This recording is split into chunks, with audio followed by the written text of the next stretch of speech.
차가운 대리석 바닥 위로 물걸레가 스치는 소리만이 광활한 진화그룹 로비에 울려 퍼졌다. 새벽 3시 서울의 심장이 잠든 시간이었지만 이 빌딩의 불은 꺼지지 않았다. 한서연은 묵묵히 자신의 구역을 닦아나갔다. 땀방울이 이마를 타고 흘러내렸지만 그녀의 눈빛은 지친 기색 없이 오히려 날카롭게 빛나고 있었다. 그녀의 초라한 청소 유니폼은 주변의 화려한 황금빛 장식과 극명한 대조를 이루었다. 그녀는 이 거대한 건물의 가장 낮은 곳에 속해 있었지만 그녀의 마음은 누구보다 높은 곳을 향해 있었다. 동생의 병원비, 그것이 그녀를 이 차가운 바닥에 붙잡아 두는 유일한 이유였다. 서연은 잠시 허리를 펴고 통유리창 밖으로 펼쳐진 도시의 야경을 바라보았다. 저 수많은 불빛 중 자신을 위한 자리는 없다는 것을 알았지만 절망할 시간조차 사치였다. 그때였다. 육중한 유리문이 소리 없이 열리며 얼음장 같은 공기가 로비로 밀려들었다. 로비에 남아있던 몇 안 되는 야근 직원들의 등이 일제히 굳어졌다. 강태준 진화그룹의 총수이자 얼음 폭군이라 불리는 남자가 들어서고 있었다. 완벽하게 재단된 다크 네이비, 슈트 한치의 흐트러짐도 없는 태도, 그리고 주변의 모든 것을 압도하는 냉혹한 카리스마가 그를 감싸고 있었다. 태주는 늦은 시간까지 이어진 이사회 보고에 극도로 예민해진 상태였다. 그의 짙은 눈썹이 미세하게 찡그려졌다. 그는 자신의 빌딩에서 나는 소독약 냄새를 병적으로 싫어했다. 그의 날카로운 구두굽 소리가 서연이 닦아놓은 바닥에 울려 퍼졌다. 그는 마치 로비의 다른 모든 사람들을 배경의 일부처럼 취급하며 엘리베이터 홀을 향해 망설임 없이 걸어갔다. 사건은 순식간에 일어났다. 태준의 뒤를 따르던 김 비서가 긴장한 나머지 서연의 청소 카트 손잡이를 미처 보지 못하고 부딪혔다. 카트 위에 위태롭게 놓여있던 서연이 잠시 마시려던 싼 종이컵 인스턴트 커피가 공중으로 튀어올랐다. 그리고 그 짙은 갈색 액체는 정확하게 강태준의 값비싼 이탈리아제 구두 위로 쏟아졌다. 로비의 공기가 그 자리에서 얼어붙었다. 김 비서의 얼굴은 새하얗게 질렸다. 서연의 심장 역시 차갑게 내려앉았지만 그녀는 본능적으로 걸레를 집어들었다. 그녀가 무릎을 꿇기도 전에 태준의 차가운 시선이 그의 구두에서부터 천천히 올라와 그녀의 얼굴에 멎었다. 그의 시선에는 경멸 외에 아무런 감정도 담겨 있지 않았다. 이게 강태준의 목소리는 낮고 조용했지만 그 어떤 고함보다 위협적이었다. 진화 그룹이 유지하는 수준인가, 바닥의 오물이 감히 건물의 기초를 더럽히도록 내버려 두는 것 말이오. 그는 김 비서가 아닌 오직 서연만을 바라보며 말했다. 그의 말은 단순한 질책이 아니라 그녀의 존재 자체를 모욕하는 칼날이었다. 김 비서가 필사적으로 사과하려 했지만 태주는 손을 들어 제지했다. 그의 눈은 여전히 서연에게 고정되어 있었다. 당신 같은 사람을 고용한 대가가 이것인가? 내 신발 한 짝 값이 당신의 몇 달치 월급보다 비싸다는 건 알고 있나? 그는 일부러 주변의 다른 직원들이 모두 들을 수 있도록 말했다. 이것은 서연에 대한 경고이자 다른 모두를 향한 본보기였다. 서연은 고개를 깊이 숙였다. 그녀의 어깨는 떨리지 않았고 눈물도 보이지 않았다. 그녀는 그저 묵묵히 그의 구두에 묻은 커피 자국을 닦아내기 시작했다. 그녀의 손길은 빠르고 기계적이었다. 하지만 그녀의 속에서는 차가운 분노가 들끓고 있었다. 그녀는 이 남자의 오만함과 자신의 비참한 현실을 동시에 곱씹고 있었다. 태주는 그녀의 그런 반응이 오히려 흥미롭다는 듯 혹은 더 불쾌하다는 듯 입꼬리를 비틀었다. 그는 눈물을 흘리며 용서를 비는 대신 묵묵히 자신의 일을 하는 이 하찮은 청소부가 거슬렸다. 그는 그녀가 닦고 있는 자신의 구두로 그녀의 손을 밀어내듯 툭 쳤다. 치워. 내 눈앞에서 그 더러운 손 치우란 말이다. 서연은 뒤로 주춤하며 물러났다. 그녀는 천천히 일어섰고 여전히 고개를 숙인 채였다. 하지만 그녀가 다시 고개를 들었을 때 그녀의 눈은 더 이상 순종적이지 않았다.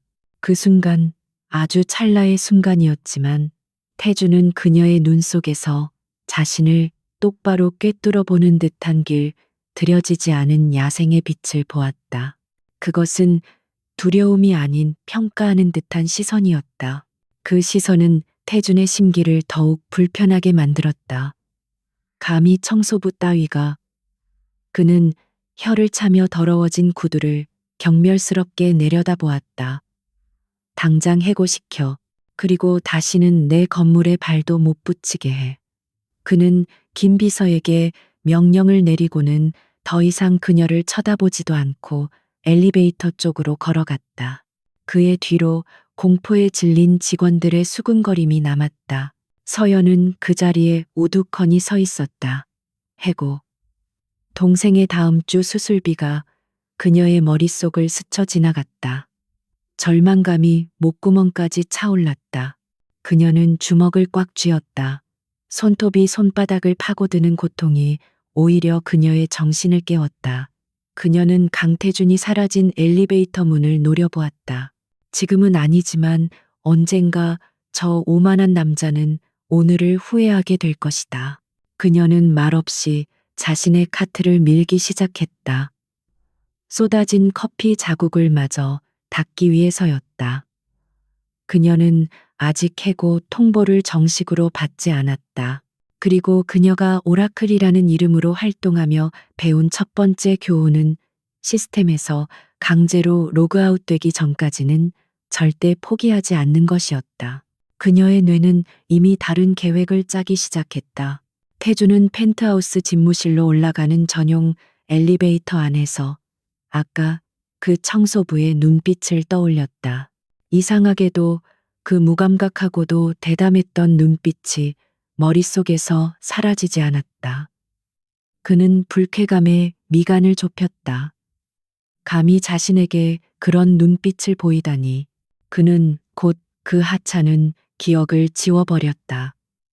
그에게는 처리해야 할 더 중요한 일들, 즉 진화그룹을 위협하는 적들이 산적해 있었다.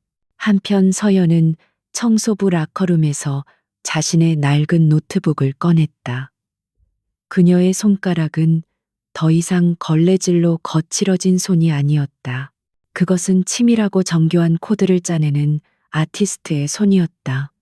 그녀는 노트북을 켰고 검은 화면에 녹색 글자들이 떠오르기 시작했다. 그녀의 눈이 차갑게 빛났다. 강태준 당신은 당신의 발밑에 무엇이 있는지 전혀 모르고 있어. 서연은 진화그룹의 내부 네트워크, 보안 시스템의 약점을 다시 한번 훑어보았다. 그녀는 지난 몇 달간 청소부로 일하며 이 거대한 성의 모든 균열을 파악해 두었다. 원래 그녀의 계획은 조용히 돈을 모아 떠나는 것이었지만 오늘 밤의 모욕은 모든 것을 바꾸었다. 그녀는 더 이상 수동적으로 방어만 하지 않을 것이다. 그녀는 자신이 오라클로서 구축한 가상의 네트워크에 접속했다. 그녀에게는 돈이 필요했고 강태준에게는 교훈이 필요했다. 어쩌면 이 두 가지를 동시에 해결할 방법이 있을지도 몰랐다. 그녀는 익명의 의뢰를 하나 수락했다. 공교롭게도 그것은 진화그룹의 경쟁사인 흥룡 캐피탈의 시스템을 테스트하는 일이었다. 태주는 집무실 통유리창 앞에 서서 서울의 야경을 내려다보았다. 그는 자신이 모든 것을 통제하고 있다고 믿었다. 그의 발 아래에서 움직이는 모든 것들은 그의 의도대로 움직여야 했다. 그는 방금 자신의 구두를 더럽힌 청소부의 존재 따위는 완전히 잊었다. 하지만 그는 몰랐다. 자신이 방금 걷어찬 돌멩이가 거대한 산사태를 일으킬 방아쇠가 될 것임을. 서연은 마지막 코드를 입력하고 엔터키를 눌렀다. 그녀의 노트북 화면에 접근 승인이라는 단어가 떠올랐다. 그녀는 쓴웃음을 지었다. 이 화려한 빌딩의 가장 더러운 곳에서 가장 강력한 무기가 작동하기 시작했다. 그녀는 강태준의 오만함이 얼마나 큰 대가를 치르게 될지 궁금해졌다. 그녀는 조용히 노트북을 덮고 다시 청소 카트를 밀고 나갔다. 아직 그녀의 교대 시간은 끝나지 않았다. 다음 날 새벽 한서연은 자신의 락커를 정리하고 있었다. 해고. 그 한마디가 그녀의 어깨를 무겁게 짓눌렀다. 동생의 얼굴이 떠오르자 눈앞이 캄캄해졌다. 그녀는 마지막으로 자신의 낡은 가방을 챙겨 들고 청소부 휴게실을 나서려 했다. 바로 그때 전날 밤 공포에 질려 있던 김 비서가 황급히 그녀에게 다가왔다. 그의 얼굴은 여전히 창백했지만 어딘지 모르게 혼란스러운 기색이 역력했다. 김 비서는 넥타이를 고쳐매며 헛기침을 했다. 한서연 씨, 어젯밤 일은 잊어주시기 바랍니다. 서연은 의아한 표정으로 그를 바라보았다. 해고가 아니라는 말씀이십니까? 김 비서는 마치 자신이 하는 말을 자신도 믿을 수 없다는 듯 작게 고개를 끄덕였다. 그렇습니다. 회장님께서 해고 명령을 철회하셨습니다. 대신 오늘부터 본관 로비가 아닌 펜트하우스 오피스 청소를 전담하게 될 겁니다. 서연의 심장이 다시 한번 차갑게 내려앉았다. 이것은 자비가 아니었다. 펜트하우스 오피스. 그곳은 강태준의 영역, 그의 왕국이었다. 로비에서 수백 명의 직원들 사이에 숨을 수 있었던 것과는 차원이 다른 일이었다. 이것은 명백한 의도를 가진 표적이었다. 그녀는 선택권이 없음을 알았다. 그녀는 그저 묵묵히 고개를 끄덕였다. 그녀의 순종적인 태도 뒤로 차가운 결의가 굳어지고 있었다. 강태준의 펜트하우스 집무실은 빌딩의 꼭대기층 전체를 차지하고 있었다. 서연이 전용 엘리베이터에서 내렸을 때 그녀를 맞이한 것은 광활하다고밖에 표현할 수 없는 공간이었다. 바닥부터 천장까지 이어진 통유리창 너머로 서울 전경이 발 아래 펼쳐져 있었다.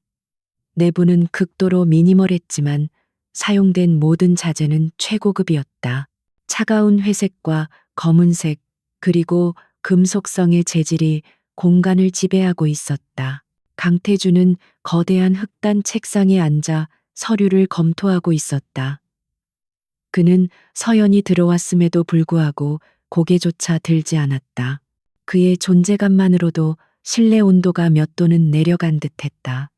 서연은 조용히 청소 카트를 밀고 구석에서부터 일을 시작했다. 그녀는 유령처럼 움직이려 애썼다. 그녀의 유일한 목표는 이 남자의 시야에 띄지 않고 필요한 돈을 버는 것뿐이었다. 하지만 강태준은 그녀를 내버려 둘 생각이 없었다. 그가 서류에서 눈을 떼고 그녀를 바라보았다. 그의 시선은 마치 곤충을 관찰하는 과학자처럼 냉정하고 무감정했다. 거기, 내 책상. 그가 손가락으로 책상 모서리를 가리켰다. 서연이 다가가자 그는 방금 마신 에스프레소 잔을 일부러 그녀가 보는 앞에서 책상 위로 살짝 기울였다. 짙은 커피가 순백의 대리석 위로 흘러내렸다. 닦아. 그의 목소리에는 어떠한 감정도 실려 있지 않았다. 어젯밤의 경멸과는 다른 순수한 권태와 오락을 위한 잔인함이 담겨 있었다. 서연은 숨을 참으며 걸레를 들었다. 그녀가 커피를 닦아내는 동안 태주는 그녀의 손을 빤히 내려다보았다. 유니폼이 더럽군. 청소부가 청결하지 못하면 어떻게 하나. 네가 가져오는 먼지가 네가 닦아내는 먼지보다 많겠어. 그의 말은 비수처럼 날아와 꽂혔다. 서연은 입술을 깨물었다. 그녀의 유니폼은 매일 세탁했지만 이미 너무 낡아서 얼룩이 빠지지 않는 것이었다. 그녀는 대답하지 않았다. 그녀의 침묵이 태준의 심기를 건드렸다. 그는 이렇게까지 노골적으로 모욕을 주면 그녀가 울거나 화를 내거나 최소한 어떤 식으로든 반응할 것이라 예상했다. 하지만 그녀는 그저 돌처럼 묵묵히 자신의 일을 할 뿐이었다. 이것이 강태준의 새로운 게임의 시작이었다. 그는 자신의 권태를 달래기 위해 이 가난하지만 부러지지 않는 여자를 장난감으로 삼기로 했다. 그는 일부러 그녀가 막 닦은 유리창에 손자국을 냈고 중요한 회의 중에 그녀를 불러 서류 파쇄를 시켰으며 때로는 아무 이유 없이 자신의 집무실 구석에 1시간 동안 가만히 서 있게 했다. 그는 그녀의 한계가 어디인지 시험하고 있었다. 서연은 이 모든 것을 견뎌냈다. 그녀의 인내심은 단순히 동생의 병원비 때문만은 아니었다. 그녀는 강태준의 집무실에서 이 건물의 심장부에서 그저 청소만 하고 있는 것이 아니었다. 그녀의 눈은 모든 것을 기록하고 있었다. 그녀는 태준이 사용하는 개인 단말기의 종류, 그가 지문 인식 스캐너에 손가락을 대는 각도와 압력, 그리고 거대한 그림 뒤에 숨겨진 내부 서버렉의 위치까지 파악했다. 그녀의 뇌는 거대한 퍼즐을 맞추고 있었다. 그녀는 강태준이 경멸하는 자신의 존재를 역이용했다. 그는 그녀를 투명인간 취급했고 하찮은 존재로 여겼기에 그녀 앞에서 가장 중요한 보안 시스템을 무방비하게 노출했다. 서연은 그의 책상 근처를 닦는 척하며 와이파이 라우터의 모델명과 시리얼 넘버를 외웠고 그가 화상 회의를 할 때 사용하는 암호화 프로토콜의 이름을 엿들었다. 어느 날 저녁 병원에서 동생 서준을 만났을 때 그녀의 결심은 더욱 굳어졌다. 서준은 창백한 얼굴로 애써 미소를 지어 보였다. 누나 나 괜찮아. 그냥 조금 피곤하네. 하지만 그녀는 동생의 상태가 악화되고 있음을 알 수 있었다. 담당 의사가 그녀를 복도로 불러내어 심각한 표정으로 말했다. 서연 씨 더 이상 수술을 미룰 수 없습니다. 이번 주 내로 최소한의 보증금이라도 마련해야 합니다. 그날 밤 자신의 허름한 옥탑방으로 돌아온 서연은 낡은 노트북을 열었다. 그녀의 손가락은 더 이상 청소부의 손이 아니었다. 그것은 디지털 세계의 유령 오라클의 손이었다. 그녀는 강태준의 집무실에서 수집한 물리적 정보들과 지난 몇 달간 로비를 청소하며 파악한 네트워크의 취약점들을 결합하기 시작했다. 진화그룹의 철옹성 같던 보안 시스템의 지도가 그녀의 머릿속에서 완성되고 있었다. 한편 강태준은 자신의 집무실에서 와인잔을 기울이고 있었다. 그는 창밖의 야경을 내려다보며 오늘 낮의 서연을 떠올렸다. 자신이 일부러 비싼 화병을 떨어뜨릴 뻔했을 때 그녀가 몸을 날려 그것을 잡아내는 대신 한 발짝 뒤로 물러서서 화병이 깨지는 것을 지켜보던 순간을 그녀의 눈에는 두려움이나 죄책감이 아닌 차가운 계산이 서려 있었다. 저것을 잡으려다 다치는 것보다 깨뜨리고 해고당하는 것이 더 싼 값이라고 판단한 듯한 눈이었다. 그녀의 그런 점이 태준을 참을 수 없게 만들었다. 그는 모든 것을 돈으로 환산하는 부류의 인간들을 경멸했지만 그녀는 달랐다. 그녀는 자신의 가치를 정확히 알고 있었고 그 가치 이상으로는 절대 움직이지 않았다. 그는 이 게임이 생각보다 흥미로워지고 있음을 느꼈다. 그는 그녀가 언제쯤 무너질지, 언제쯤 자신에게 무릎 꿇고 자비를 구할지 궁금해졌다. 서연은 키보드 위에서 춤추듯 손가락을 놀렸다. 그녀는 지난밤 수락했던 흑룡 캐피탈의 의뢰를 마무리 짓고 있었다. 거액의 보수가 그녀의 익명 계좌로 입금되었다. 하지만 그것만으로는 부족했다. 턱없이 부족했다. 그녀는 모니터에 자신이 완성한 진화그룹의 네트워크 다이어그램을 띄웠다. 그녀는 원래 이곳을 공격할 생각이 없었다. 하지만 상황이 바뀌었다. 그녀는 강태준의 오만함을 떠올렸다. 자신을 향한 그의 경멸, 어린 시선, 잔인한 장난들, 그리고 동생의 창백한 얼굴. 그녀의 눈이 차갑게 빛났다.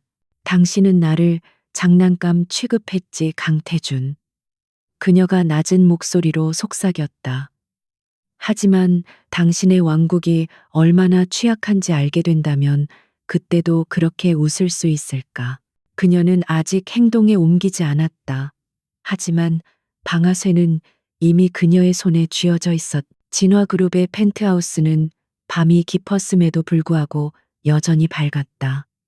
강태준은 막 중요한 해외 지사장과의 화상회의를 마친 참이었다. 그는 넥타이를 거칠게 풀어헤치며 피로한 기색으로 한서연을 쳐다보았다. 그녀는 그의 거대한 책상 아래에서 방금 그가 실수로 쏟아부은 서류 더미를 묵묵히 정리하고 있었다. 종이들은 마치 그의 경멸처럼 사방으로 흩어져 있었다. 그는 그녀가 네 발로 기어다니며 종이를 줍는 모습을 흥미롭게 지켜보았다. 그렇게 기는 모습이 제법 잘 어울리는군. 그의 목소리에는 조롱이 가득했다. 당신에게는 그 편이 더 자연스러워 보여. 서연은 대답 없이 마지막 종이 한 장을 주워들었다. 그녀는 일어서서 서류를 가지런히 정리해 그의 책상 위에 올려놓았다. 그녀의 얼굴은 완벽한 무표정이었지만 그녀의 등 뒤로 꽉 쥔 주먹은 미세하게 떨리고 있었다. 그는 그녀의 그런 무반응이 지겨워지기 시작했다. 나가봐. 그는 손을 휘저으며 명령했다. 서연은 말없이 고개를 숙이고 돌아섰다. 그녀가 집무실을 떠나 텅 빈 복도를 걸어갈 때 그녀의 발걸음은 지쳐 있었지만 무너지지는 않았다. 화려한 금빛 복도를 지나 직원용 엘리베이터를 타고 마침내 빌딩의 후문을 나섰을 때 차가운 새벽 공기가 그녀의 뺨을 때렸다. 그녀는 강남의 화려한 불빛을 뒤로하고 버스 정류장을 향해 걸었다. 버스는 1시간 넘게 달려 서울의 오래된 강북 지역미로 같은 골목길 꼭대기에 있는 그녀의 옥탑방 앞에 멈췄다. 화려한 진화타워와는 극명하게 대조되는 금방이라도 쓰러질 듯한 낡은 건물이었다. 그녀는 좁고 가파른 옥외 계단을 조심스럽게 올라갔다. 문을 열자 차가운 외풍과 함께 약 냄새가 희미하게 풍겨왔다. 방은 단출했다. 작은 싱크대와 낡은 냉장고 그리고 두 사람이 겨우 누울 수 있는 바닥 공간이 전부였다. 방 한쪽에 놓인 간이 침대에서 동생 서준이 얕은 숨을 내쉬며 자고 있었다. 그녀는 동생의 이마에 손을 얹어 열을 확인했다. 창백한 얼굴과 파리한 입술이 그녀의 심장을 찔렀다. 그녀는 주머니에서 오늘 받은 일당을 꺼내 낡은 봉투에 넣었다. 수술비에는 턱없이 부족한 액수였다. 서연은 조용히 책상 앞에 앉았다. 책상이라고 해봐야 상자를 쌓아 올린 것이었지만 그 위에 놓인 장비는 이 옥탑방과는 전혀 어울리지 않았다. 그것은 그녀가 직접 조립한 고성능 커스텀 PC였다. 겉보기에는 평범한 검은색 케이스였지만 그 안에는 암호화폐 채굴과 고성능 연산 처리가 가능한 최신의 부품들이 들어있었다. 그녀는 전원을 켰고 모니터에서 뿜어져 나오는 푸른 빛이 그녀의 얼굴을 비췄다. 순간 그녀의 분위기가 완전히 바뀌었다. 강태준 앞에서 굴욕을 견디던 유순한 청소부는 사라졌다. 모니터에 비친 그녀의 눈은 날카롭고 냉철했으며 자신감으로 가득 차 있었다. 그녀는 여러 겹의 가상사설망과 토르 네트워크를 통해 어둠의 웹에 접속했다. 그녀의 아이디 오라클이 로그인되자 암호화된 메시지들이 쏟아지기 시작했다. 그녀는 돈이 필요했다. 아주 빠르고 아주 많은 돈이. 그녀는 의뢰 목록을 빠르게 훑어내렸다. 그녀의 시선이 한 가지 의뢰에 고정되었다. 흥룡 캐피탈, 블랙 드래곤 캐피털의 내부 비리 증거 확보. 흥룡 캐피탈은 최근 진화그룹을 위협하며 떠오르는 신흥 세력이었다. 의뢰 액수는 상상을 초월할 만큼 거액이었다. 위험 부담이 높았지만 성공한다면 서준의 수술비를 단번에 해결할 수 있었다. 서연은 의뢰를 수락했다. 그녀의 손가락이 키보드 위에서 날아다니기 시작했다. 이것은 단순한 타이핑이 아니었다. 그것은 디지털 세계에서 벌어지는 정교한 침투 작전이었다. 그녀는 먼저 흥룡 캐피탈의 방화벽 구조를 분석했다. 그녀의 화면에는 수백 줄의 코드가 폭포수처럼 흘러내렸다. 그녀는 시스템의 가장 취약한 지점, 즉 보안 담당자가 안일하게 설정해둔 프린터 네트워크를 발견했다. 그녀는 마치 유령처럼 프린터 네트워크를 통해 내부망으로 잠입했다. 그녀는 가상의 꿀단지 하니퍼트 함정을 우아하게 피해 나갔고 침입 탐지 시스템 IDS를 교란시키기 위해 수천 개의 가짜 데이터 패킷을 동시에 살포했다. 그녀의 뇌는 초고속 슈퍼컴퓨터처럼 작동했다. 그녀는 흥룡 캐피탈의 CEO가 자신의 비자금 장부를 숨겨둔 암호화된 서버를 찾아냈다. 암호는 256비트 AES 암호화로 보호되고 있었다. 하지만 서연은 지난 몇 주간 청소부로 일하며 틈틈이 개발해둔 자신만의 제로데이 익스플로잇 지로데이 엑스플로이터, 즉 아직 세상에 알려지지 않은 시스템의 취약점을 이용한 공격 코드를 가지고 있었다. 그녀는 망설임 없이 코드를 실행했다. 몇 초간의 정적 후 화면에 접근 승인 ACCESS 드렌텟이라는 단어가 떠올랐다. 그녀는 신속하게 비자금 내역과 불법 자금 세탁 증거 파일들을 자신의 암호화된 클라우드로 전송했다. 그리고 그녀는 자신이 들어왔던 모든 흔적 로그 기록 하나까지 완벽하게 삭제했다. 마치 처음부터 아무도 존재하지 않았던 것처럼. 작업 완료까지 걸린 시간은 단 15분. 그녀의 익명 계좌로 거액의 비트코인이 입금되었다는 알림이 떴다. 그녀는 잠시 숨을 골랐다. 성공했다. 서준의 수술비를 마련했다. 안도감이 밀려오는 것도 잠시 그녀의 휴대폰이 진동했다. 병원에서 온 문자 메시지였다. 서준 군 상태가 잠시 악화되었습니다. 보호자분 즉시 병원으로 와주시기 바랍니다. 서연의 심장이 멎는 듯했다. 그녀는 방금 세계적인 기업의 철벽 보안을 뚫었지만 동생의 병 앞에서는 한없이 무력했다. 그녀는 미친 듯이 옥탑방을 뛰쳐나와 병원으로 향했다. 응급실 복도에서 초조하게 기다리던 그녀는 다행히 동생이 고비를 넘기고 안정을 되찾았다는 의사의 말을 듣고서야 다리에 힘이 풀려 주저앉았다. 그녀는 중환자실 유리창 너머로 산소 마스크를 쓴 채 잠든 동생을 바라보았다. 그녀의 손은 여전히 키보드의 감각으로 떨리고 있었다. 그녀는 자신의 손을 내려다보았다. 이 손은 강태준의 오물을 닦아내는 손이자 동시에 거대 기업의 운명을 뒤흔들 수 있는 오라클의 손이었다. 돈은 마련했지만 그녀는 깨달았다. 돈만으로는 충분하지 않았다.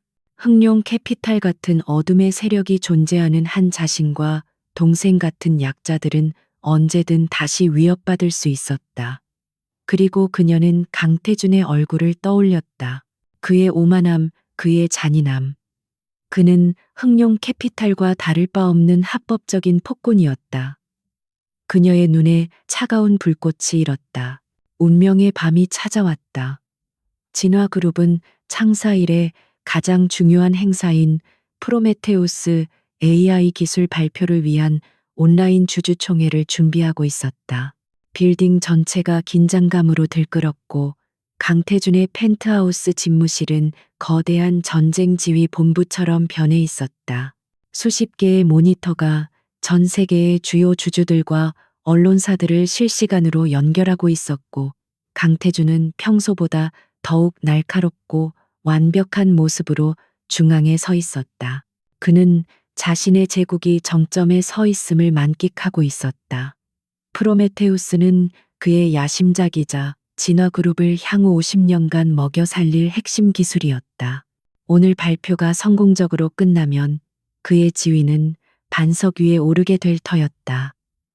그는 마이크 앞에 서서 특유의 차갑고 자신감 넘치는 목소리로 프레젠테이션을 시작했다. 존경하는 주주 여러분, 오늘 진화는 미래를 엽니다. 프로메테우스는 단순한 인공지능이 아닙니다. 그것은 한서연은 그 시간 바로 그 층의 복도를 청소하고 있었다. 그녀는 오늘 일찍 동생의 수술 보증금을 완납하고 왔다. 마음은 한결 가벼웠지만 그녀의 눈은 여전히 경계심으로 가득 차 있었다. 그녀는 집무실의 강화 유리문 너머로 보이는 강태준의 오만한 모습을 무심하게 바라보았다. 저 남자는 자신이 서 있는 기반이 얼마나 취약한지 전혀 모르고 있었다. 사건은 강태준이 프로메테우스의 핵심 기능을 시연하려는 바로 그 순간에 터졌다. 그의 뒤에 있던 거대한 메인 스크린이 지지직거리며 노이즈로 뒤덮였다. 곧이어 화면 중앙에 불길한 붉은색 용의 형상 흥룡 캐피탈의 로고가 떠올랐다. 그리고 그 아래로 섬뜩한 메시지가 나타났다. 너의 프로메테우스는 이제 우리의 것이다. 강태준 무릎을 꿇을 시간이다. 집무실의 모든 소리가 순식간에 사라졌다. 온라인으로 접속해 있던 수백 명의 주주들의 화면도 동시에 검게 변했다가 같은 붉은 용의 로고로 바뀌었다. 강태준의 얼굴이 경악으로 굳어졌다. 이게 무슨... 당장 복구해 보안팀 뭐 하는 거야. 그의 고함이 터져나왔지만 보안팀은 속수무책이었다. 엔지니어들의 손가락이 미친 듯이 키보드를 두드렸지만 모든 시스템은 먹통이었다. 회장님 접근이 불가능합니다.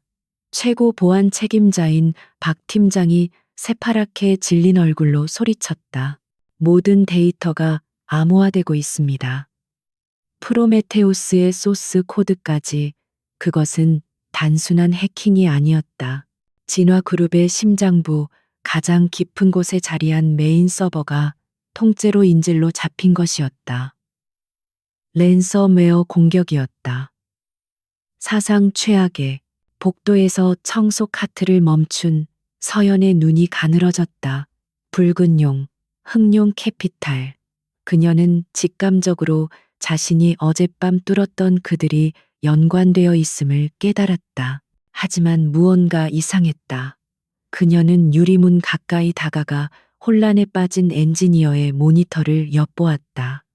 그의 화면에 떠 있는 침입 로그 코드 몇 줄. 서연의 심장이 바닥으로 떨어지는 듯했다. 저것은 그녀의 코드였다. 어젯밤 그녀가 흥룡 캐피탈을 뚫기 위해 사용했던 그녀 자신만이 아는 제로데이, 익스플로잇. 흥룡 캐피탈의 보안팀이 어젯밤의 침입을 역추적하여 그녀의 공격 코드를 리버스 엔지니어링한 것이 분명했다. 그리고 이제 그들은 그녀의 무기를, 그녀의 창조물을 이용해 진화그룹을 공격하고 있었다. 아이러니하게도 그녀가 동생을 살리기 위해 한 일이 강태준을 파멸시킬 칼날이 되어 돌아온 것이었다. 요구 조건이 떴습니다. 한 엔지니어가 절규하듯 외쳤다. 메인 스크린의 메시지가 바뀌었다. 1시간 안에 비트코인 1조 원, 그리고 프로메테우스의 소스 코드를 포기하라.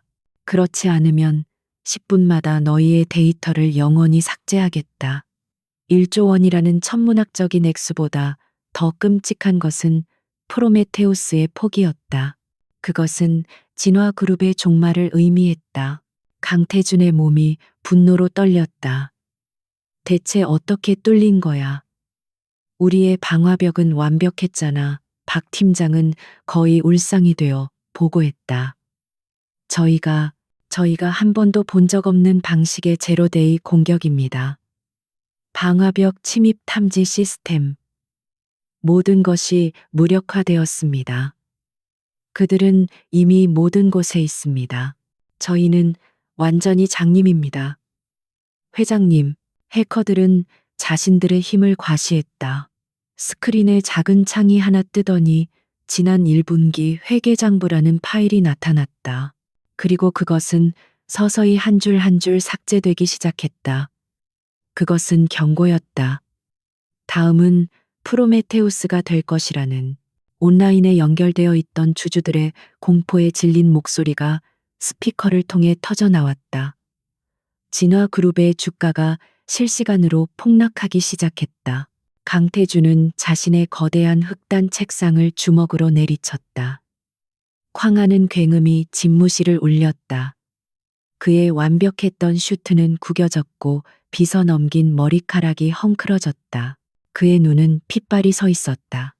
그가 평생 쌓아올린 모든 것, 그의 오만함의 기반이었던 그의 제국이 하찮은 코드 몇 줄에 무너져 내리고 있었다.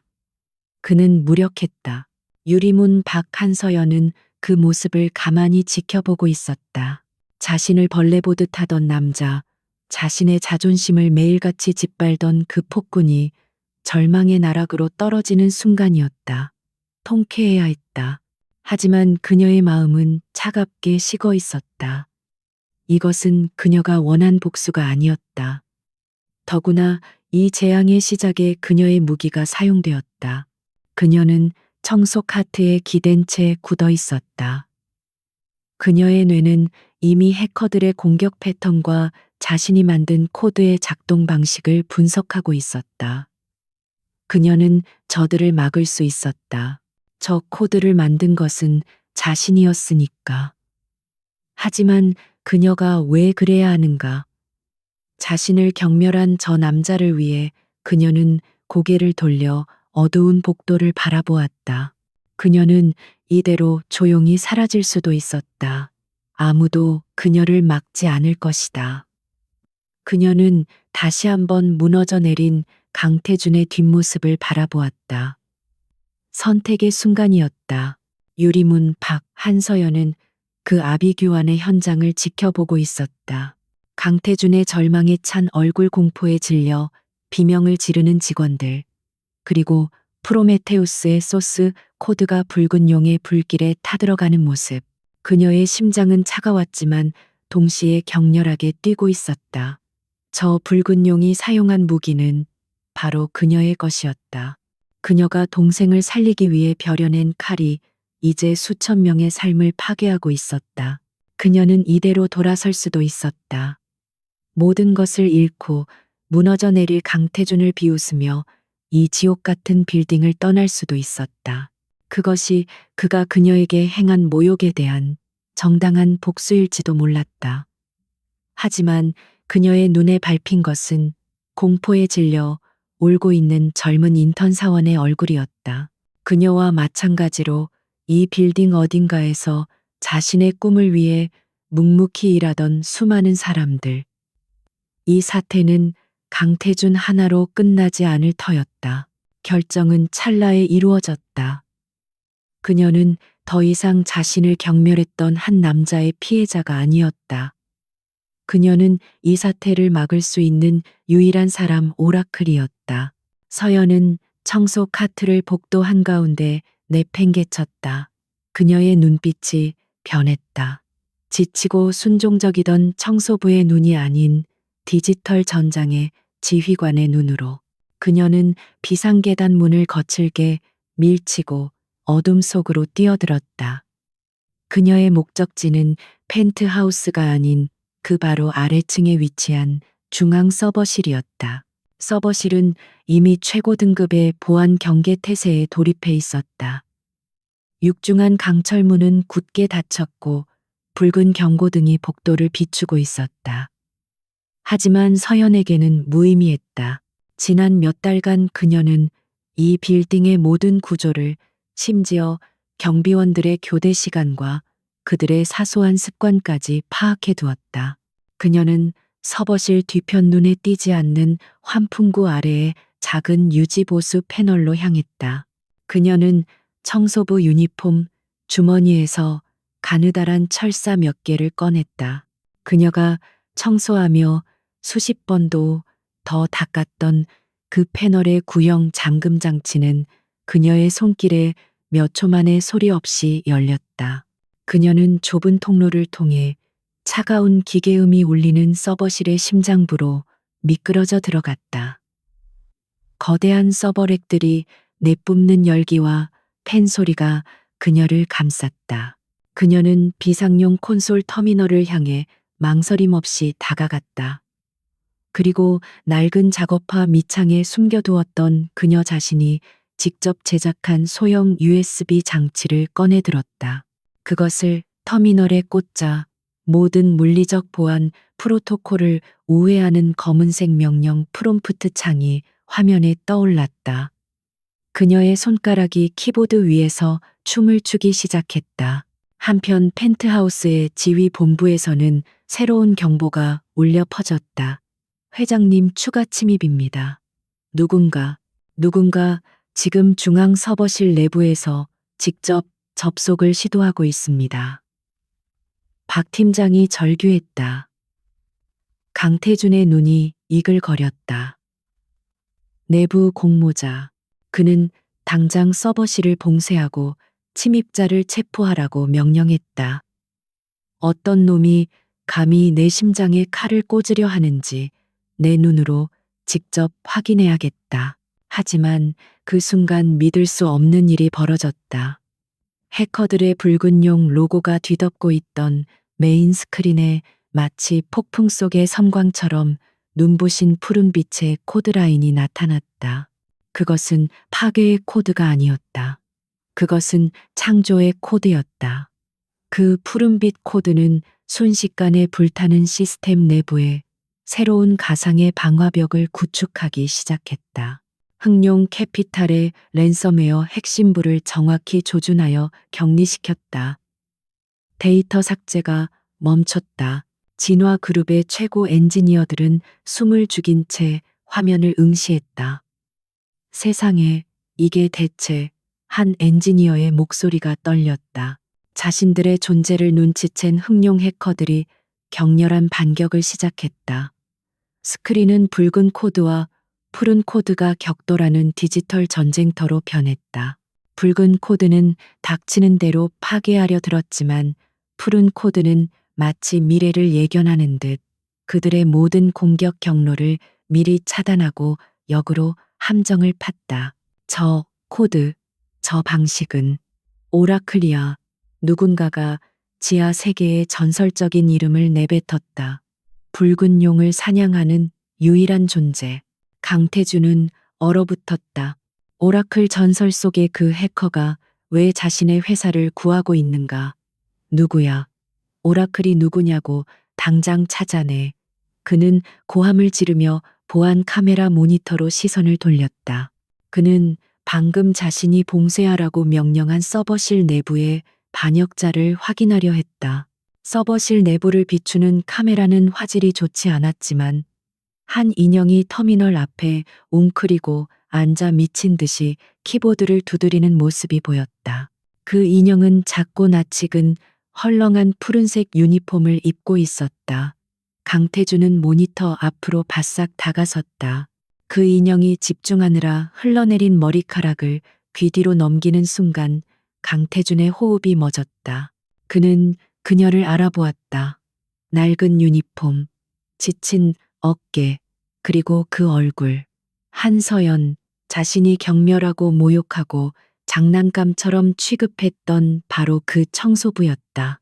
강태준은 충격에 뒷걸음질치다 책상에 부딪혔다. 그의 머릿속이 하얗게 비었다. 그가 쏟은 커피를 닦던 여자, 먼지 같은 존재로 여겼던 그 여자가 지금 자신의 제국 전체를 구원하고 있는 전설의 오라클이었다. 지휘본부는 키보드 소리와 엔지니어들의 경악에 찬 숨소리 외에는 아무 소리도 들리지 않았다. 그들은 오라클이 흑룡 캐피탈의 공격 코드를 해체하고 심지어 그들의 코드를 역이용하여 해커들의 본거지를 추적하는 경이로운 광경을 목격하고 있었다. 서버실 깊은 곳 한서연은 완벽하게 자신의 영역에 빠져 있었다. 그녀는 더 이상 청소부가 아니었다. 그녀는 자신의 왕좌에 앉은 여왕이었다. 마침내 메인 스크린을 뒤덮었던 흑룡의 붉은 로고가 격렬하게 깜박이더니 유리 조각처럼 산산조각 나며 사라졌다. 시스템이 정화되었다. 오라클이 승리했다. 진화그룹 엔지니어들의 터미널 화면에 마지막 메시지가 떠올랐다. 취약점 수정 완료. 프린터 프로토콜부터 다시 확인해. 그리고 그녀는 네트워크에서 흔적도 없이 사라졌다. 지휘본부에서 강태준은 터미널에서 천천히 일어나는 그녀의 지친 뒷모습이 담긴 보안 카메라 화면을 망연자실하게 응시했다. 그리고 다음 순간 그 카메라 화면마저 지지직거리며 꺼져버렸다. 서버실의 광적인 팬 소음이 승리의 정적 속으로 가라앉았다. 한서연은 마지막으로 자신이 심어둔 백도어 추적 코드가 흑룡 캐피탈의 서버 위치를 향해 성공적으로 발송된 것을 확인하고는 터미널에서 자신의 USB를 뽑아냈다. 아드레날린이 빠져나간 자리를 극심한 피로가 파도처럼 덮쳤다. 그녀는 땀으로 축축한 머리카락을 쓸어 넘기며 비틀거렸다. 그녀의 임무는 끝났다. 이제 이 지옥 같은 빌딩에서 사라져야 했다. 같은 시각 펜트하우스 지휘본부는 기적적인 시스템 복구에 환호성을 지르다가도 이내 기묘한 침묵에 휩싸였다. 엔지니어들은 방금 자신들의 눈앞에서 펼쳐진 오라클의 신기에 가까운 코딩 실력을 경외의 눈으로 복기하고 있었다. 하지만 강태준은 그 무엇도 듣지 못했다. 그의 시선은 아까 그녀가 사라졌던 이제는 먹통이 된 서버실 보안 카메라 화면에 고정되어 있었다. 한서연. 그 이름이 그의 뇌리에서 폭탄처럼 터졌다. 자신이 경멸했던 청소부, 자신이 먼지처럼 취급했던 여자. 그녀가 오라클이었다. 이 모순된 두 개의 이미지가 그의 머릿속에서 격렬하게 충돌하며 그가 평생 쌓아 올린 견고한 세계관을 산산조각 내고 있었다. 그는 자신이 쏟았던 커피 던졌던 모욕적인 말들, 그녀를 향한 잔인한 장난들을 떠올렸다. 그것은 오만이 아니었다. 그것은 무지였고 장님과도 같은 어리석음이었다. 그는 자리를 박차고 일어났다. 박 팀장과 임원들이 당황하며 그를 불렀지만 그는 아무 대답도 하지 않았다. 회장님 어디로? 강태준은 짐승처럼 으르렁거렸다. 모두 거기 꼼짝 말고 있어. 시스템 안정화에나 집중해.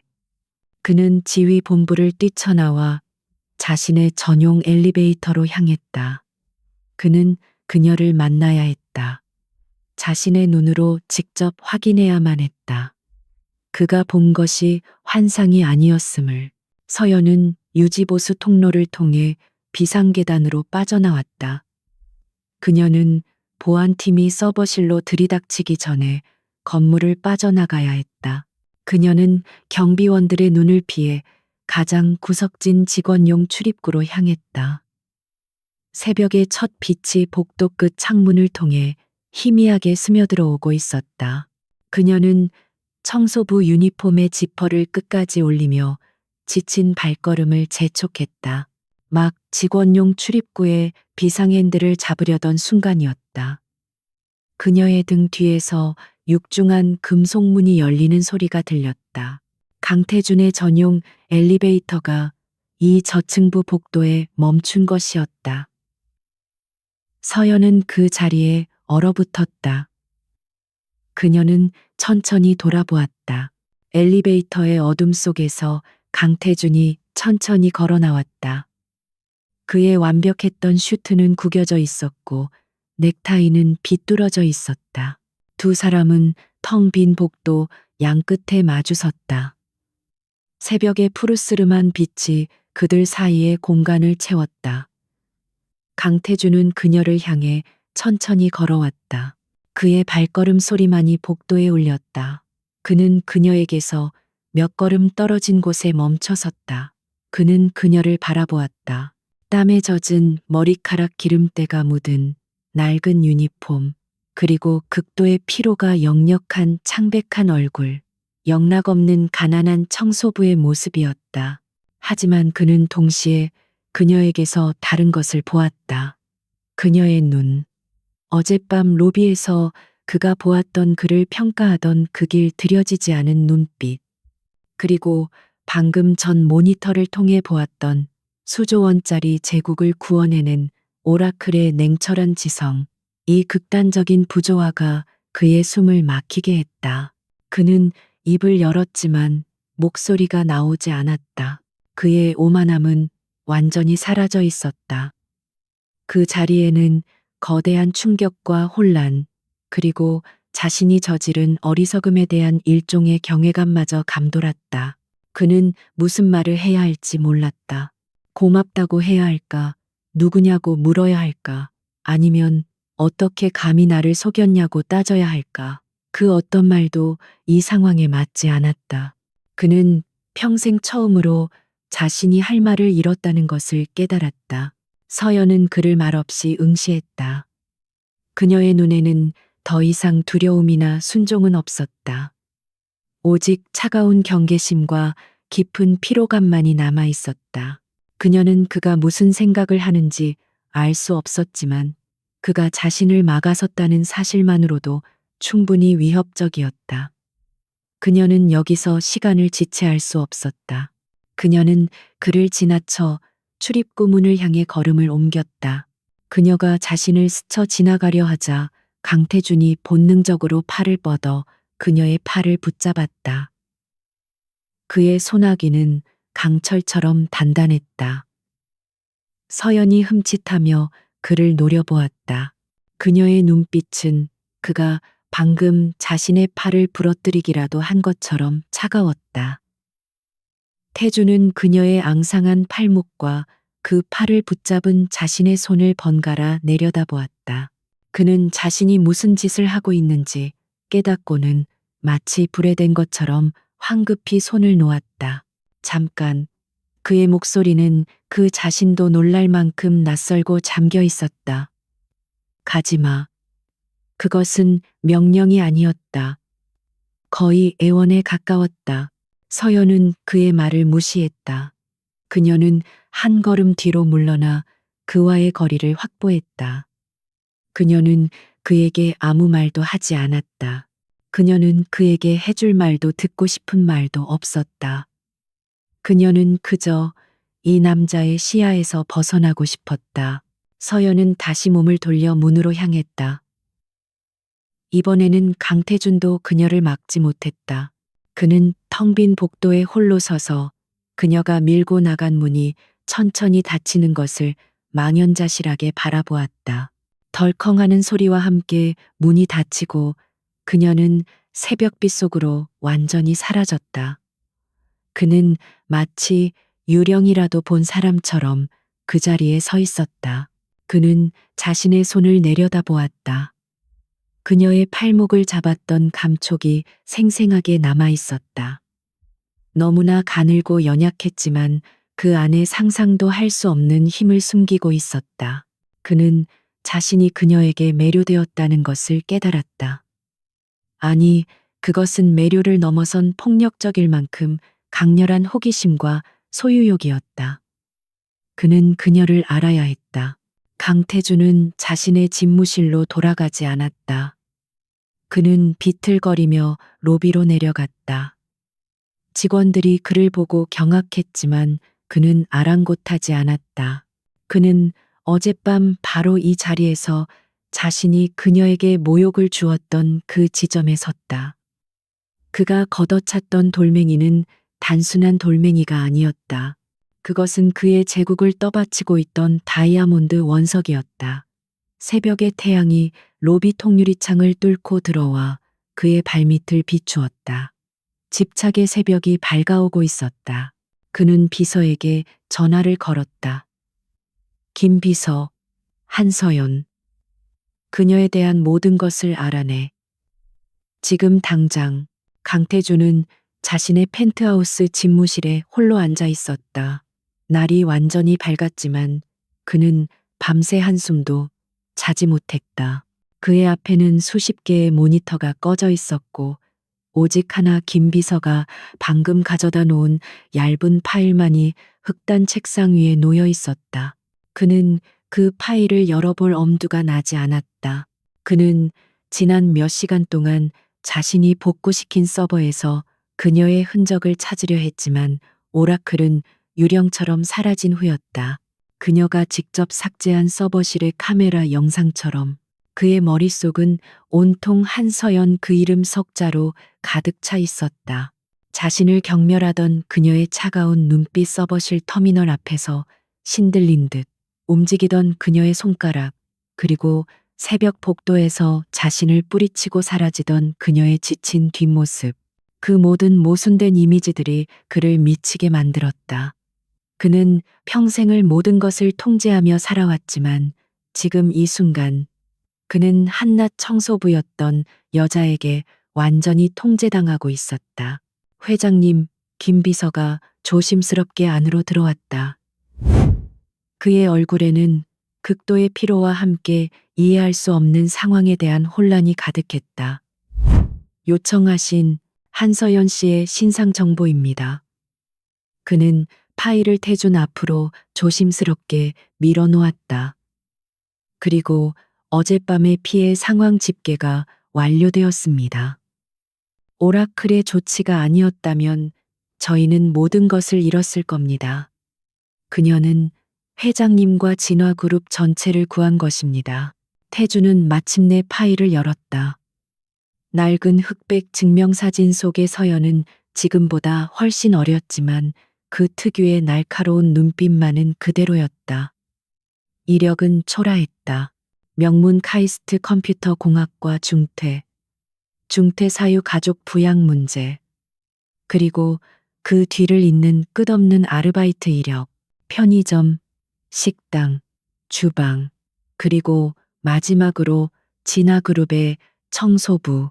그는 파일의 마지막 장 가족 관계란을 보았다. 동생 한서준, 희귀 심장 질환, 현 서울 S병원 중환자실 입원 중. 모든 조각이 한순간에 맞춰졌다. 오라클의 전설적인 활동, 그리고 그에 걸맞지 않게 청소부로 잠입해야 했던 이유. 천문학적인 병원비, 그녀는 돈이 필요했던 것이다. 동생을 살리기 위해.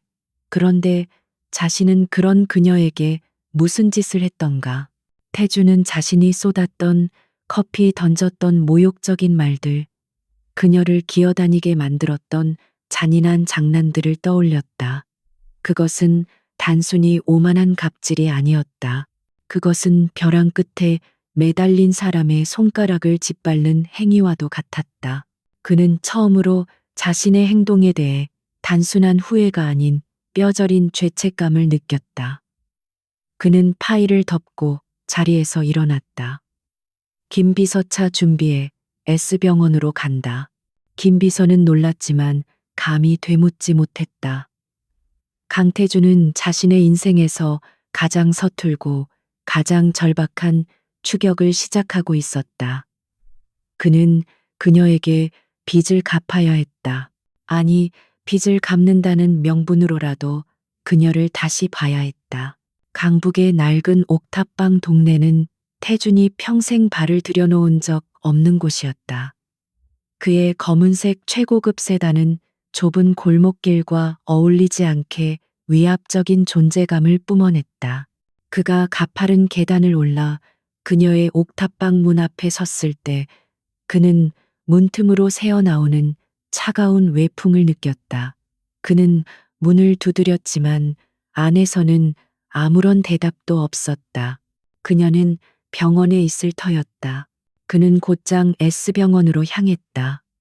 중환자실 복도 그는 유리창 너머로 동생의 침대를 지켜보는 한서연의 뒷모습을 발견했다. 그녀는 여전히 그 낡은 청소부 유니폼 차림이었다. 어젯밤 제국을 구한 여왕의 모습은 온데간데 없고 지치고 불안에 떠는 누나의 모습만이 남아 있었다. 태주는 잠시 망설였다.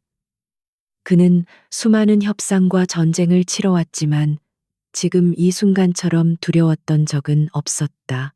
그는 그녀에게 다가갔다. 인기척을 느낀 서연이 천천히 돌아보았다. 그녀의 눈이 경악으로 물들었다.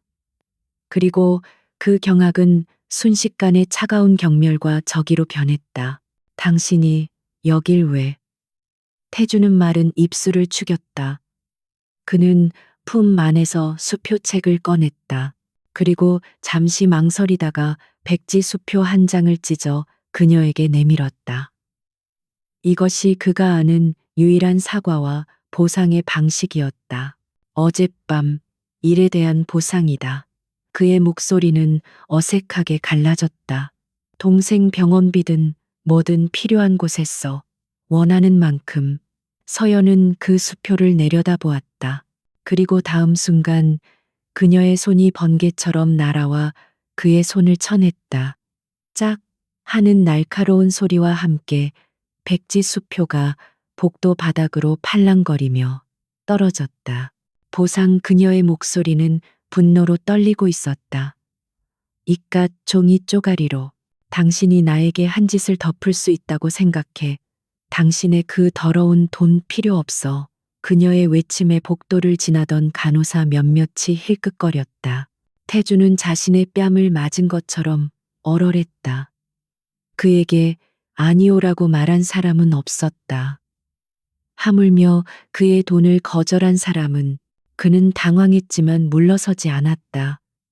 그는 이 여자를 놓칠 수 없었다. 돈이 싫다면 다른 것을 주지 그는 다른 전략을 택했다. 진화그룹으로 와 청소부가 아니라 내 직속 정보 보안 총괄 책임자로 오라클에게 걸맞은 대우를 해주겠다. 당신이 상상하는 것에 10배, 20배를 주지. 그는 이것이야말로 거절할 수 없는 제안이라 확신했다. 하지만 서연은 웃었다. 그것은 기쁨의 웃음이 아닌 깊은 조소가 담긴 차가운 웃음이었다. 총괄 책임자. 내가 왜 당신 밑에서 그녀가 한 걸음 다가섰다. 그녀의 눈은 불타고 있었다. 매일 아침 당신의 오만한 얼굴을 보면서 당신 구두에 묻은 먼지나 닦으라고 명령하던 그 목소리를 들으면서 강태준 씨 당신은 내 능력이 필요한 게 아니야. 당신은 단지 당신이 깨뜨리지 못한 장난감을 소유하고 싶은 것뿐이야. 그녀의 말은 정확하게 그의 폐부를 찔렀다. 태주는 반박할 말을 찾지 못했다. 그녀는 그의 속내를 그 자신조차 미처 인정하지 못했던 부분을 정확히 꿰뚫어 보고 있었다. 나는 사과하려는 거다. 대체 뭘 더 원하는데 그가 자신도 모르게 소리를 높였다. 그는 무력감을 느꼈다. 돈도 지위도 이 여자에게는 통하지 않았다. 서연의 눈에서 분노가 사라지고 다시 깊은 피로감이 어렸다. 내가 원하는 거, 그녀는 지친 목소리로 말했다. 당신이 내 눈앞에서 사라지는 거, 나와 내 동생 인생에서 영원히, 그게 내가 유일하게 바라는 보상이야. 그녀는 그에게서 등을 돌리고 다시 유리창 너머의 동생에게로 시선을 고정했다. 그것은 완벽한 거절이자 대화의 끝을 의미했다. 강태주는 처음으로 완벽한 패배를 경험했다. 그는 더 이상 그 자리에 서 있을 수 없었다. 그는 바닥에 떨어진 자신의 백지 수표를 짓밟고 복도를 걸어 나왔다. 병원 밖 자신의 차에 올라탄 그는 분노와 좌절, 그리고 그 모든 것을 압도하는 기묘한 열망에 휩싸였다. 그녀의 거절은 그의 집착에 불을 지폈다. 그녀는 그가 가진 모든 것을 거부했다. 그렇기에 그는 그녀의 모든 것을 가져야만 했다. 그는 운전석 시트에 몸을 깊게 묻었다. 추격은 이제 시작이었다. 그는 그녀를 절대 포기하지 않을 것이다. 강태주는 자신의 패배를 인정할 수 없었다. 그는 병원 복도를 떠났지만 그의 마음은 여전히 그 자리에 남아 있었다. 그녀의 차가운 거절은 그의 오만함을 무너뜨린 동시에 그의 내면에 잠자고 있던 더욱 원초적인 소유욕을 자극했다. 그는 그녀를 잊을 수 없었다. 그녀를 자신의 통제하에 두지 않고는 견딜 수 없었다. 그는 즉시 김 비서에게 비밀리에 명령을 내렸다.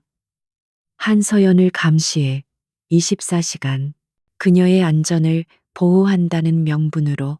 그것은 절반의 진실이었다. 그는 그녀를 보호하고 싶었지만 동시에 그녀의 모든 것을 알고 싶었다. 그녀가 어디로 가는지, 누구를 만나는지, 심지어 그녀가 옥탑방에서 무엇을 먹고 자는지까지. 그의 집착은 이미 위험한 수준에 도달해 있었다. 그는 자신의 최고 보안팀 요원들을 그녀의 옥탑방 주변과 병원 근처의 민간인으로 위장시켜 배치했다. 그는 그녀가 자신의 시야에서 벗어나는 것을 단 1초도 허용할 수 없었다. 한편 진화그룹을 향한 공격에 처참하게 실패한 흑룡 캐피탈의 본거지는 지옥과도 같았다. 수백만 달러짜리 장비가 부서지고 수장인 왕 회장의 분노 어린 고함이 복도를 울렸다. 그들은 오라클이라는 미지의 존재에게 완벽하게 농락당했다. 그들의 명성은 바닥에 떨어졌고 그들의 자존심은 산산조각 났다. 그들은 복수를 맹세했다. 차잔해 왕 회장이 핏발 선눈으로 소리쳤다. 그 오라클이라는 놈이 누구든 땅속에 숨었든 하늘로 솟았든 반드시 찾아내 그놈의 손가락을 하나씩 부러뜨릴 것이다. 흑룡의 기술팀은 자신들의 시스템에 남겨진 아주 미세한 침입 흔적과 진화그룹의 서버실에서 벌어진 방어 패턴을 밤낮으로 분석하기 시작했다. 그들은 오라클이 진화그룹 외부가 아닌 바로 내부에서 대응했음을 깨달았다. 그들은 진화그룹의 보안 시스템에 매수해둔 내부자를 이용했다. 강태준이 서버실 영상을 삭제하도록 명령했지만 백업 데이터는 아직 존재했다. 흑룡 캐피탈은 거액의 돈으로 그 영상을 손에 넣었다. 그리고 그들은 보았다. 낡은 청소부 유니폼을 입은 여자 한서연이 터미널 앞에서 신들린 듯 키보드를 두드리는 모습을. 모든 조각이 맞춰졌다. 왕 회장은 비릿한 미소를 지었다. 한서연. 고작 계집아이 하나에게 이 거대한 흑룡이 당했단 말인가. 그는 즉시 그녀의 신상 정보를 파악하라고 지시했다. 그리고 너무나도 쉽게 그들의 가장 치명적인 무기가 될 정보를 찾아냈다. 서울 S병원 중환자실. 희귀 심장 질환을 앓고 있는 동생 한서준. 왕 회장은 디지털 공격이 그녀에게 통하지 않음을 깨달았다. 사이버전은 끝났다. 이제부터는 물리전이다. 그날 오후 서연은 동생의 수술 날짜가 잡혔다는 소식에 잠시나마 안도의 한숨을 내쉬었다. 그녀는 작은 케이크 가게에 들러 동생이 가장 좋아하는 딸기 케이크 한 조각을 샀다. 비록 동생이 지금 당장 먹을 수는 없지만 곧 나아질 것이라는 희망의 상징이었다. 그녀는 피곤했지만 가벼운 발걸음으로 S병원으로 향했다. 강태준의 그림자가 자신을 감시하고 있다는 사실은 꿈에도 모른 채 그녀가 중환자실 복도에 도착했을 때 평소와는 다른 불길한 정적이 감돌았다. 그녀는 동생의 병실 유리창을 들여다보았다. 그리고 그녀의 심장이 멎었다. 침대가 비어 있었다.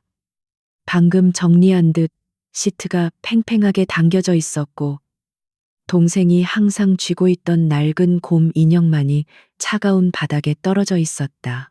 그녀의 손에서 케이크 상자가 힘없이 미끄러져 떨어졌다. 서준이. 서준이 어딨어요? 그녀가 간호사 데스크로 달려가 떨리는 목소리로 물었다. 당직 간호사는 차트를 확인하며 무심하게 대답했다. 한서준 환자요. 방금 전 강남 제2병원으로 이송되었습니다. 주치의 특별 지시라고 보호자분께 연락이 안 갔나요?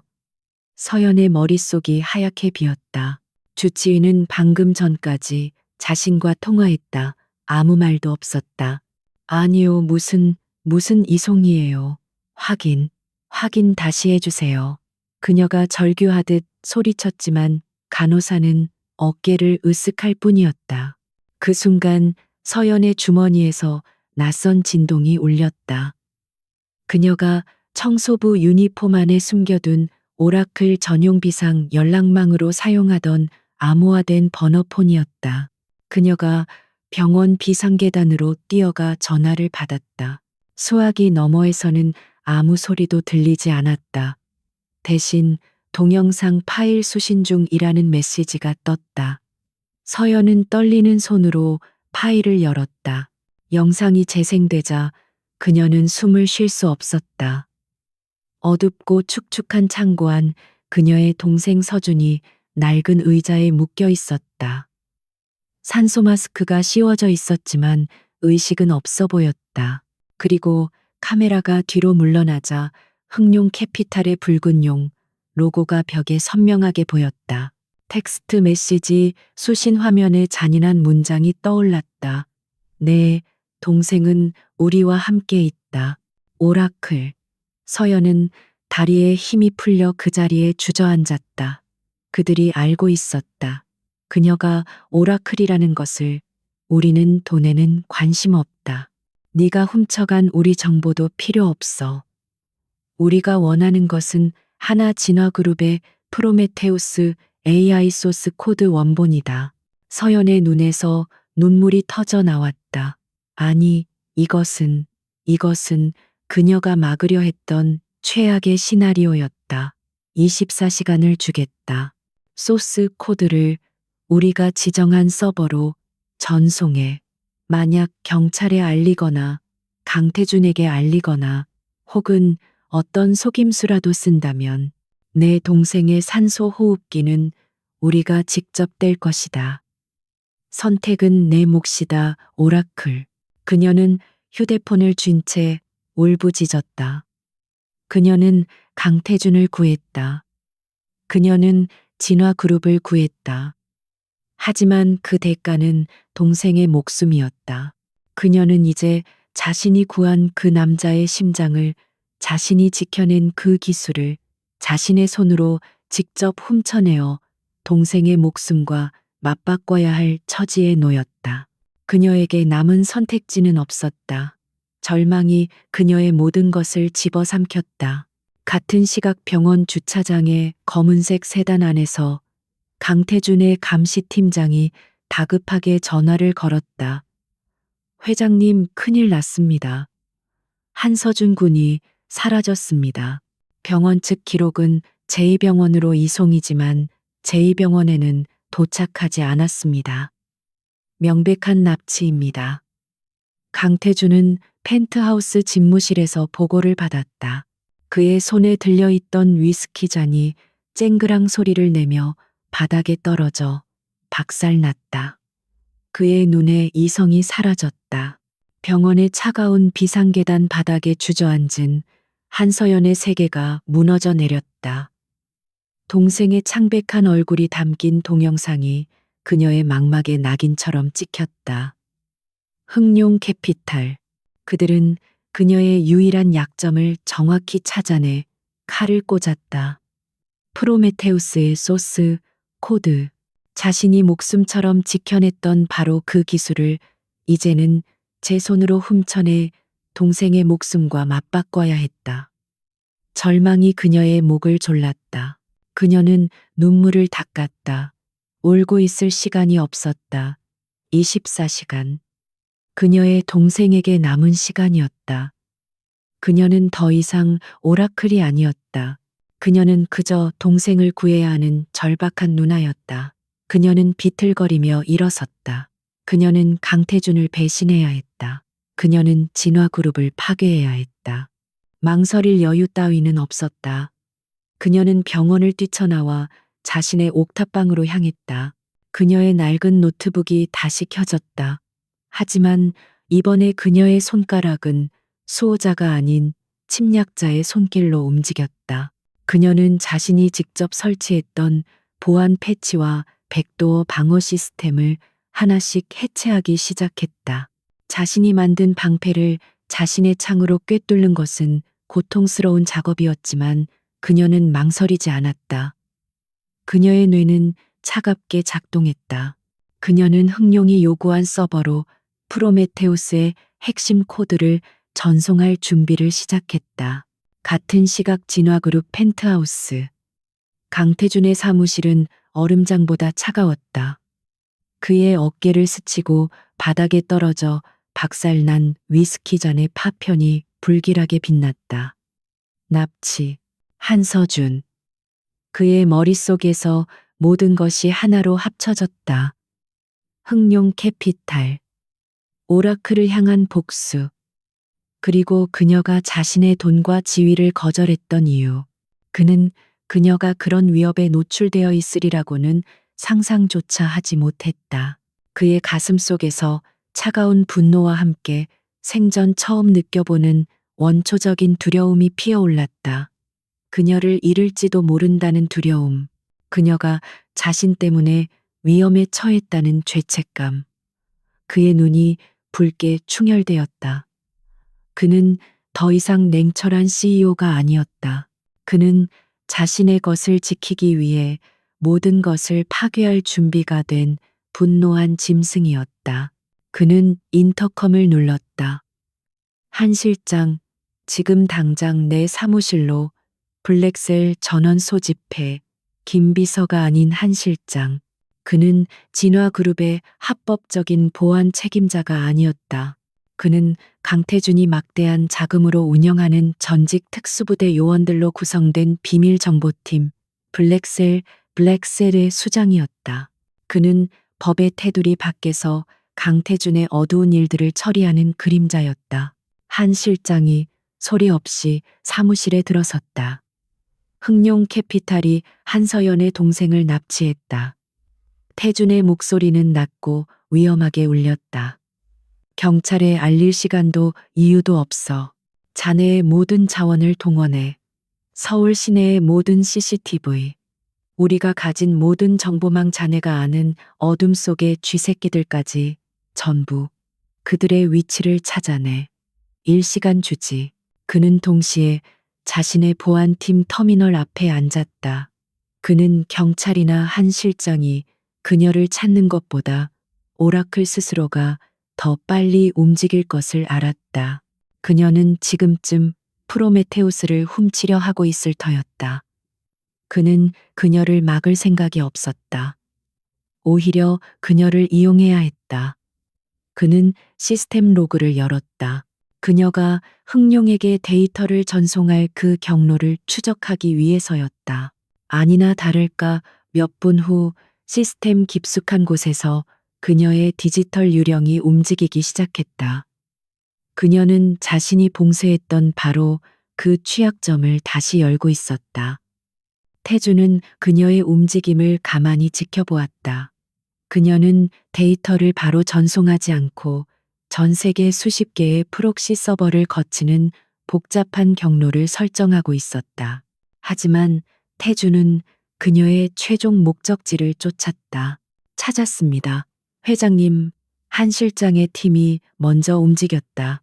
흥룡 캐피탈의 자금책 중 하나가 오늘 오후 인천항 근처의 폐창고 단지를 통째로 빌렸습니다. 동영상에 찍힌 서준 군의 산소통 모델이 그 창고로 배달된 것이 확인되었습니다. 바로 그 순간 태준의 모니터에도 서연이 설정한 데이터 전송의 최종 목적지가 떠올랐다. 인천항에 버려진 서버. 모든 것이 일치했다. 출동한다. 강태준은 재킷을 벗어 던지고 셔츠 소매를 걷어붙였다. 그의 눈에는 오직 목표물에 대한 살기만이 가득했다. 한 실장 자네 팀은 외곽을 포위해 아무도 빠져나가지 못하게 해. 왕 회장. 그놈은 내가 직접 잡는다. 그는 더 이상 CEO가 아니었다. 그는 자신의 여자를 구하기 위해 전쟁터로 향하는 남자였다. 인천항에 버려진 창고 단지는 죽음처럼 고요했다. 흥룡 캐피탈의 수장왕 회장은 거대한 모니터 앞에 앉아 데이터 전송 막대가 천천히 차오르는 것을 보며 비열한 미소를 짓고 있었다. 그의 옆에는 의식 불명 상태의 한서준이 산소 호흡기에 의지한 채 묶여 있었다. 오라클. 고작 계집애 하나가 감히 내게 덤벼 내년의 심장과도 같은 동생을 쥐고 있으니 결국엔 이렇게 무릎을 꿇는 것을. 그가 승리를 만끽하던 순간 창고의 육중한 철문이 폭발음과 함께 찢겨져 나갔다. 눈부신 섬광탄이 터지고 검은 전투복을 입은 블랙셀 요원들이 연기 속에서 쏟아져 들어왔다. 왕 회장의 부하들이 당황하며 총을 집어들었지만 상대가 되지 않았다. 혼란의 중심을 뚫고 강태준이 성큼성큼 걸어 들어왔다. 그의 얼굴은 분노로 일그러져 있었다. 강태준, 네가 어떻게? 왕 회장이 경악하며 서준의 머리에 총구를 겨누었다. 움직이지 마. 한 발짝만 더 다가오면 이놈의 머리를 날려버리겠다. 어차피 프로메테우스는 거의 내 손에 들어왔어. 내 놈의 패배다. 데이터 전송 막대는 99%를 가리키고 있었다. 태준은 그 자리에서 멈춰 섰다. 그는 왕 회장의 총구와 그 아래서 가늘게 숨을 몰아쉬는 서준을 바라보았다. 그 창백한 얼굴에서 한서연의 모습이 겹쳐 보였다. 그 순간 그의 일생일대의 역작이었던 프로메테우스는 아무런 의미도 없었다. 가져가. 태준이 낮은 목소리로 말했다. 왕 회장이 놀라서 그를 쳐다보았다. 그 코드가 그렇게 탐난다면 가져가. 대신 그 아이를 놔줘. 왕 회장은 승리의 도취에 미친 듯이 웃었다. 멍청한 놈. 사랑에 눈이 멀었군. 모든 것을 잃은 기분이 어떠냐. 그가 환호하며 전송 완료 메시지를 보기 위해 화면을 돌아본 순간 모니터가 섬뜩한 붉은색으로 변했다. 전송 실패. 시스템 초기화 중. 그리고 화면 가득 옥탑방에서 촬영된 한서연의 차가운 얼굴이 나타났다. 네가 내 동생을 건드린 순간 넌 이미 죽은 목숨이었어. 왕 회장. 그녀의 목소리가 창고에 울려 퍼졌다. 내 놈에게 보낸 건 소스 코드가 아니야. 내 놈들의 모든 서버를 태워버릴 로직 폭탄이다. 잘 가. 왕 회장의 눈이 절망으로 물들었다. 이 계집애가. 분노의 이성을 잃은 왕 회장이 서준을 향해 방아쇠를 당겼다. 탕 총성이 울려 퍼졌다. 하지만 총알은 서준에게 닿지 않았다. 강태준이 몸을 날려 자신의 몸으로 아이를 감싸 안았다. 둔탁한 충격과 함께 그의 왼쪽 어깨에서 피가 분수처럼 뿜어져 나왔다. 그는 비명을 삼키며 쓰러졌지만 서준을 감싼 팔은 놓지 않았다. 그 순간 한 실장의 팀이 왕 회장을 덮쳐 그를 제압했다. 옥탑방 서연은 자신이 창고 구석에 몰래 숨겨둔 마이크로 드론이 보내오는 실시간 영상을 보고 있었다. 그녀는 왕 회장을 속일 계획이었지만 강태준이 직접 나타날 줄은, 그리고 그가 자신의 동생을 위해 총을 맞을 줄은 상상도 하지 못했다. 피를 흘리며 쓰러진 채, 그럼에도 불구하고 동생의 안위를 확인하려는 그의 모습을 보며 그녀의 얼음 같던 심장에 뜨거운 균열이 가기 시작했다. 총성이 멎은 인천항의 폐창고는 피비린내와 화약 냄새, 그리고 타버린 서버의 매캐한 연기로 가득 찼다. 강태준은 자신의 어깨에서 흘러나오는 피로 젖어가는 바닥에서도 의식을 잃은 한서준을 감싼 팔을 놓지 않았다. 그의 눈은 오직 아이의 희미한 숨결에만 고정되어 있었다. 블랙셀 요원들이 왕 회장과 남은 잔당들을 제압하는 동안 구급대원들이 들이닥쳐 서준과 태준을 급히 들것에 실었다. 옥탑방의 작은 모니터로 이 모든 광경을 지켜보던 한서연의 손이 멈췄다. 그녀의 로직 폭탄은 완벽하게 작동하여 흑룡 캐피탈의 모든 데이터를 파괴했지만 그녀의 계획에는 없던 변수, 강태준의 피. 그녀는 노트북을 덮을 생각도 못한 채 구급차에 실려가는 그의 창백한 얼굴을 멍하니 바라보았다. 그녀의 심장을 짓누르던 얼음이 뜨거운 혼돈 속에서 녹아내리고 있었다. 서울 S병원. 아이러니하게도 모든 일이 시작된 그곳의 VIP 병동과 중환자실은 동시에 긴급한 상황에 빠졌다. 한서준은 즉시 응급처치를 받고 안정을 되찾았지만 총상을 입은 강태준은 상태가 심각했다. 총알이 어깨뼈를 스치고 지나가 동맥을 아슬아슬하게 비껴갔지만 과다 출혈로 인한 쇼크 직전이었다. 서연은 넋이 나간 사람처럼 병원 복도에 도착했다. 그녀는 중환자실에서 안정을 되찾은 동생의 얼굴과 수술실 붉은 등이 켜진 VIP 병동 입구를 번갈아 바라보며 그 자리에 얼어붙었다. 그녀는 혼란스러웠다. 자신을 짓밟았던 남자, 자신이 파멸시키려 했던 그 남자가 자신의 동생을 구하기 위해 기꺼이 총알을 받아냈다. 증오와 감사, 경멸과 죄책감, 상반되는 감정들이 그녀의 내면에서 격렬하게 충돌했다. 그녀는 그가 왜 그랬는지 이해할 수 없었다. 그것이 단순한 집착 때문인지 아니면 그녀가 모르는 다른 감정 때문인지. 그녀는 수술실 앞 의자에 주저앉아 자신의 손에 묻지도 않은 그의 피냄새를 맡는 듯했다. 몇 시간의 긴 수술이 끝나고 강태준은 마취에서 깨어났다. 그를 둘러싼 의사들과 김 비서의 안도하는 표정에도 불구하고 그의 첫 마디는 쉰 목소리로 터져나왔다. 한서연. 그는 부상당하지 않은 오른손으로 링거줄을 뜯어낼 듯이 움직였다. 그녀는, 서준이는 어떻게 됐어? 김 비서가 황급히 그를 진정시켰다. 두 사람 다 무사합니다. 회장님. 한서연 씨는 지금 불러와.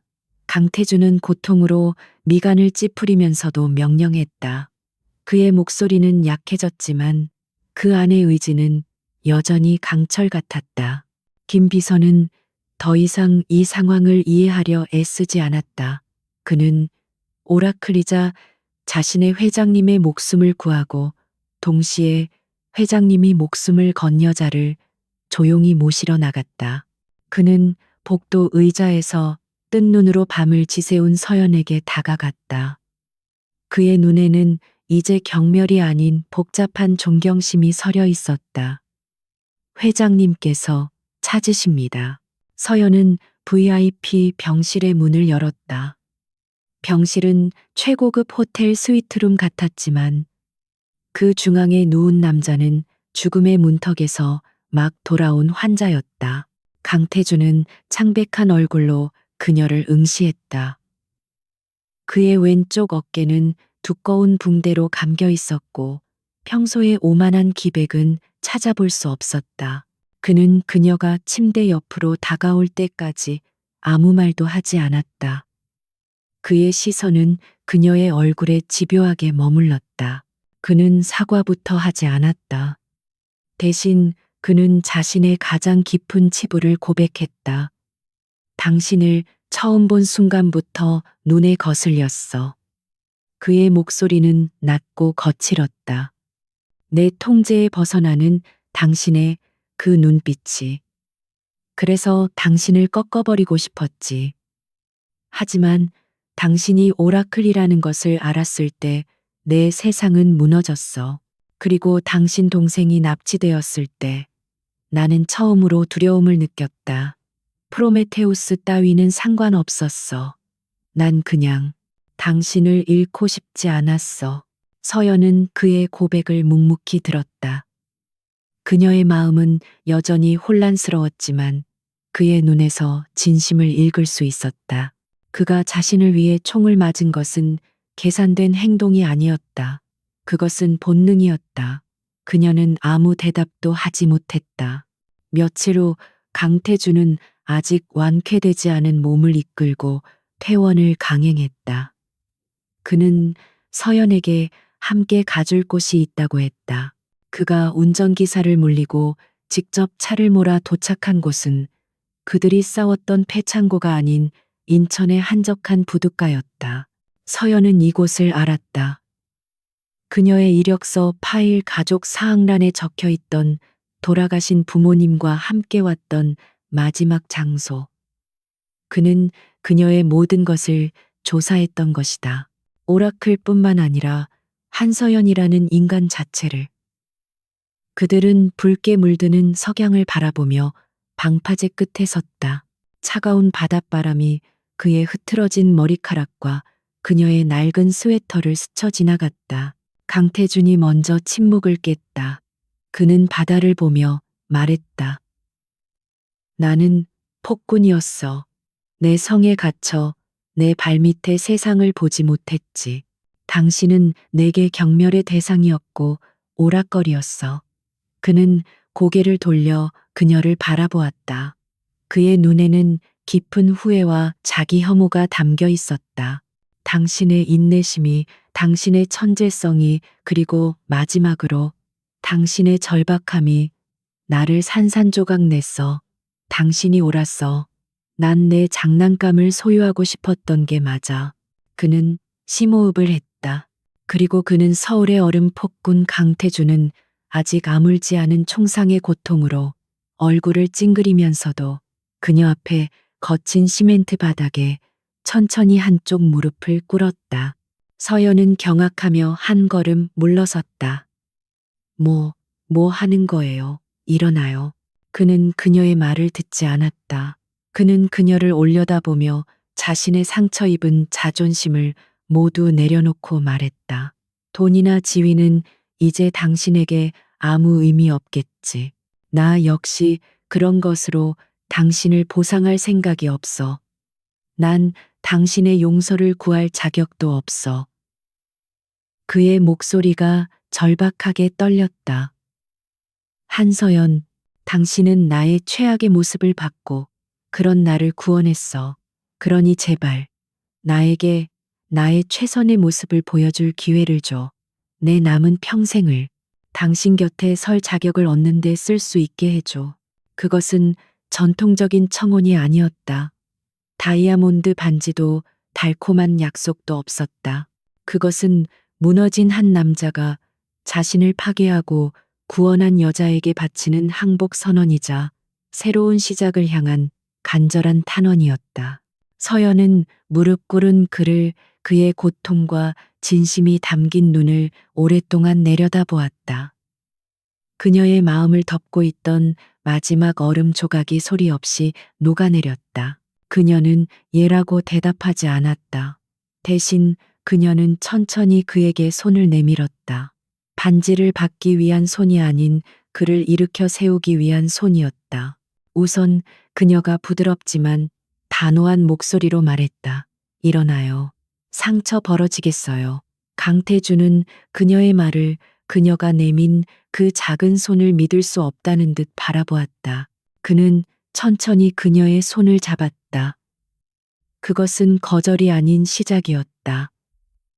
두 사람은 나란히 서서 자신들 앞에 펼쳐진 거대한 바다를 바라보았다. 폭풍은 끝났지만 그들의 진짜 항해는 이제 막 시작되고 있었다.